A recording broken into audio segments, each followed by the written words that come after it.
হত্যার প্রতিবাদে আজকের এই মিছিল পূর্ব সমাবেশের সংগ্রামী সভাপতি ঢাকা মহাদক্ষিণের সংগ্রামী আমির মুসলিম জনতা জনাব নুরুল ইসলাম বুলবুল, কেন্দ্রীয় মহানগরের নেতৃবৃন্দ, সংগ্রামী ঢাকাবাসী, সাংবাদিক বন্ধুগণ, আসসালামু আলাইকুম ওয়া রাহমাতুল্লাহি ওয়া বারাকাতুহু।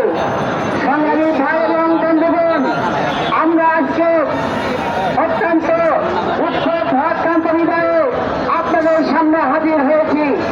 আপনারা জানেন, দীর্ঘ 1 মাসের সিয়াম সাধনার পরে যখন সমগ্র বিশ্বের মুসলিম ভাই বোনেরা যখন ঈদের আনন্দ করছিলেন, পরস্পরের সহযোগিতা সহমর্মিতা সবাইকে একে একে ঈদের আনন্দ ভাগাভাগি করে দিচ্ছিলেন, ঠিক সেই মুহূর্তে ঈদের আনন্দকে ম্লান করে দিয়ে তারা আকাশ থেকে বোমা নিক্ষেপ করে প্যালেস্টাইনের নারী, শিশু, বৃদ্ধ, আপাল বন্দিতা সবাইকে এমন ভাবে আক্রমণ করলো যে আক্রমণে আমরা দেখতে পাচ্ছি আমাদের বনি আদম আকাশে পাখির মতো লাশ উড়ে বেড়াচ্ছে।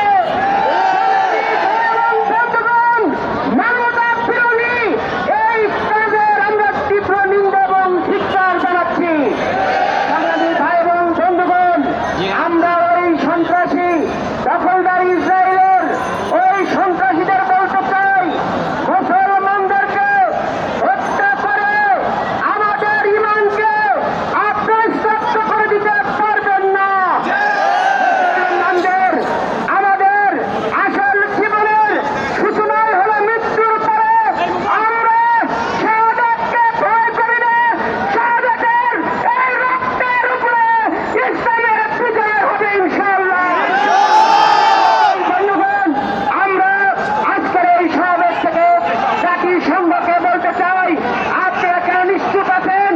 আপনারা যে ওই শিশুদের লাশ দেখতে পাচ্ছেন না, আপনারা যে ওই নারীদের লাশ দেখতে পাচ্ছেন না, অবিলম্বে তাদের বিরুদ্ধে ব্যবস্থা নিন এবং তাদের এই সন্ত্রাসী কর্মকাণ্ড বন্ধ করুন।